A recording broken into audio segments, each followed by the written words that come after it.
You'll see doctors smelling burnt human skin, flowing lava that devours everything, and a workaholic wrinkled man that acts like he's Tom Cruise. Welcome back to Popcorn Recap. Today we'll dive into the events of the 1997 American disaster film Volcano. But first, we wanted to say rest in peace Anne Heche. We pay our respects to you. The film depicts an attempt to divert the direction of a deadly lava flow through the streets of Los Angeles as a result of the development of a volcano near the La Brea tar pits. The plot was based on a script created by Jerome Armstrong and Billy Ray and was inspired by the 1943 eruption of Mexico's Paricutin volcano.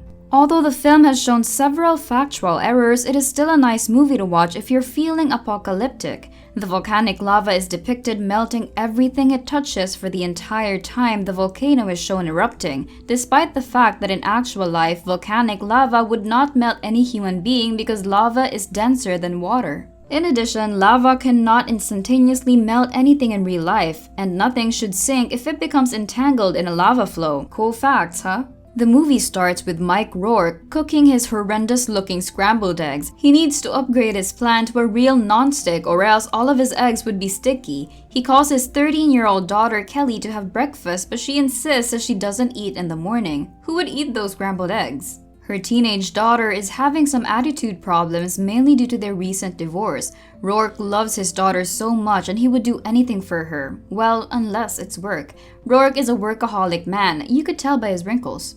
An earthquake strikes Los Angeles and Mike Roark, the head of the city's Office of Emergency Management, insists on coming to work to help out with the crisis, even though he has taken a vacation with his daughter Kelly. The first people to experience the quake are the doctors at the Cedars-Sinai Hospital. Dr. Calder is currently operating on a patient when the earthquake happened. She manages to keep the patient alive by holding onto the life support plug. Good doctor. Emmett Rees, his associate, observes that the quake caused no serious damage, but 7 utility workers are subsequently burned to death in a storm drain. One escapes and one survives, but is severely scorched on one side of his face at MacArthur Park. The lifeless body is then brought to the medical forensics to be examined. Strangely, the medical examiners aren't wearing masks and are eager to even smell the burnt skin of the victim. Barbecue, anyone? As a precaution, Roark attempts to suspend the subway lines that run parallel to where the killings occurred, but Los Angeles MTA chairman Stan Ober declines, believing the trains are not in danger. Ober is so proud of his project that he even dismisses the pleas of the people to stop the railway construction. People are rallying against the railway project because it would force them to take a longer route.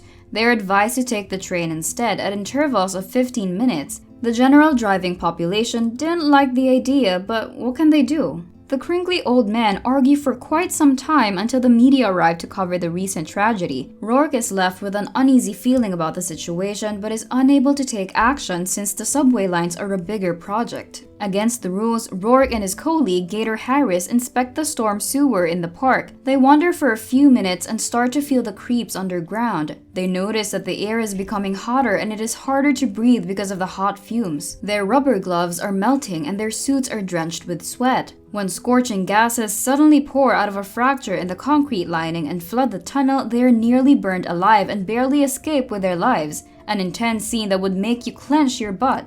Dr. Amy Barnes believes a volcano is fast growing beneath the city, with lava streaming underground, but she lacks the evidence to persuade Roark to act, and partly because she's a woman, the patriarchal world of the 1990s still doesn't believe in women leading the way. Barnes and her assistant, Rachel, inspect the accident scene in the storm drain, where they locate a fracture in the ground that released the gases earlier. The two brave women wander the underground tunnels, hoping that they would eventually figure out what's happening. A stronger earthquake strikes as they are taking samples and Rachel dies when she falls into a fissure. Barnes tries to save her, but the smokes are getting stronger and the tunnel is becoming hotter by the second. Rachel falls into the cracks, leaving Barnes her one piece of glove. Smoke and lava bombs erupt at the La Brea tar pits and Barnes is lucky to have escaped the volcanic hell. Meanwhile, Los Angeles is on a rampage as the underground volcano starts to emit molten lava. Roark assists injured firefighters in leaving the area. A freshly created volcano erupts from the tar pits minutes later, and lava begins to flow freely down Wilshire Boulevard, incinerating everything in its path, including Roark's vehicle and an LAFD fire truck, killing the two firefighters trapped inside. The opening of the newly formed volcano spits out hot lava and comet-like burning rocks. Buildings collapse and the once smooth asphalt roads break like a teenager's face who's having acne breakouts. Steam is emitted from the sewer system while a subway train carrying people derails underground, trapping them inside and exposing them to extreme heat and hazardous fumes, causing them all to pass out. And we now remember the chairman who said that the railway is not in danger. Roark brings his daughter Kelly into the danger zone, saying that he needs to help out the others. Roark must be confused with being the good guy because a good father will always prioritize his children over work. But nah, it's the character's motivation, so let's just go with the lava flow. Lava flow. Did you get it? Anyway, Roark asks his daughter to stay inside the car while he helps injured firefighters. Moments later, Kelly sees the lava slowly flowing out from the pits of the underground volcano. She panics and calls her dad. Roark and Kelly are separated when Kelly is injured by a nearby lava explosion. Roark finds his daughter and carries her like a little girl. They go up their truck as they are surrounded by lava. The only way out is to jump, but can Roark do it with a heavy load considering he probably has arthritis? Ouch. Roark meets Dr. J. Calder and asks her to bring his daughter to the Cedar Sinai Medical Center. Kelly pleads with her father to come with him, but nope, Roark stays in the danger zone to do heroic deeds. Would you leave your daughter to a stranger during a disaster? Meanwhile, Olber leads his squad to the crashed train through the Red Line tunnel in search of survivors.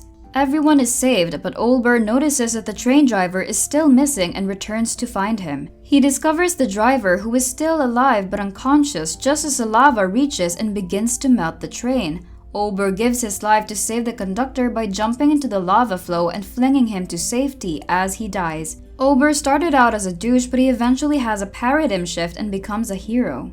Roark, Barnes, and the police officer Ed Fox create a plan to erect concrete barricades at the intersection of Wilshire Boulevard and Fairfax Avenue, forming a cul-de-sac in which to pool the lava while helicopters spray water on it to produce a crust. Everyone rejoices and believes that the volcano has stopped erupting. Barnes calls Roark and tells him that it isn't over yet. She compares the recent event with Mount Helen's eruption.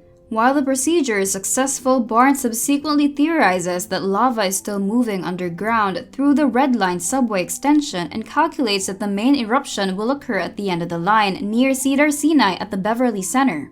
The center begins to break because of the strong earthquakes. People are panicking and a freaky stampede is about to happen if people don't calm down. Burning rocks are falling and people are getting hurt. Even patients on hospital beds fall down.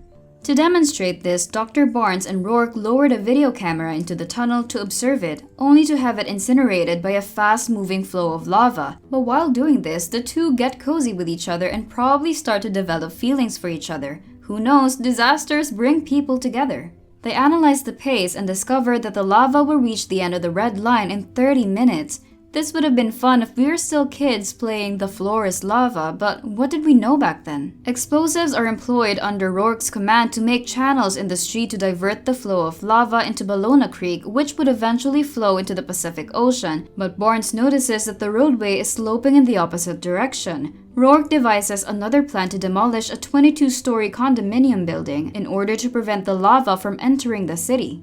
Now, just a backstory, Dr. Calder is a heroic and good doctor who is married to a douche capitalist Norman Calder. He doesn't like his wife serving and treating wounded civilians in the ongoing volcanic eruption. Plus, he's really pissed that his precious building will be demolished in order to save the city. When Gator refuses to abandon an LAPD SWAT cop trapped under a core column while slotting explosive charges just as the lava reaches the dead end of the subway tunnel extension and explodes out of the ground in a massive geyser, he sacrifices their lives in order to detonate the final explosive charge. Gator could have saved himself, but he chose to stay. Maybe disasters really bring the best or worst in people. Roark then notices Kelly nearby, attempting to locate a tiny boy who has strayed off, putting them in the path of the collapsing building. Roark runs as fast as he could like he's Tom Cruise. He manages to elude the explosions and reach his daughter. He just about saves both of them from being crushed when the building collapses. Surprisingly, Barnes sees the whole father-daughter scenario from afar. Maybe she has laser vision or can zoom in on actual moments by squinting her eye. The idea works as the lava flows safely into the ocean. The people rejoice once again, but not Emmett. Emmett is more of the pessimistic type. Barnes looks for Roark in the debris. Roark emerges from the debris and Kelly and the tiny child is still alive. The lava flows against the concrete walls of Los Angeles. The lava flows into the ocean and the people rejoice again. What about the marine animals? You would never know. Nearly 100 people have died and others have been injured. Everyone is covered in bentonite face masks, volcanic ash. Rain begins to fall, washing the ash and dust from the surviving civilians. Barnes admits that if she was in charge, she would have sacrificed half of the city. She thanks Roark and hugs him with delight and romantic giggles. Emmett finds Roark and scolds him for being stubborn. The two talk about work and other stuff. Roark quickly returns to work as he is a workaholic after all. The ending of the film shows a graphic saying that the volcano known as Mount Wilshire is still active. Subscribe for more videos like this. Turn on notifications and leave a like. It really helps the channel.